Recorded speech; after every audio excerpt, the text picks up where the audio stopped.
સાબરકાંઠા જિલ્લાના પ્રાંતિજના જેસકપુરા પાટિયા બ્રિજ ઉપર 3 ગાડીઓ વચ્ચે અકસ્માત। બ્રિજ ઉપર પડેલા ખાડાઓને લઈ એક કાર ચાલકે કાબુ ગુમાવતા અન્ય 2 કાર સાથે અથડાઈ હતી।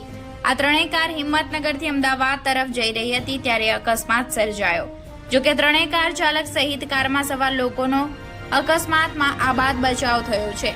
અકસ્માતમાં એક કારનો આગળનો ભાગ કૂચો થઈ ગયો અને 2 કારને પણ મોટું નુકસાન થવા પામ્યું છે।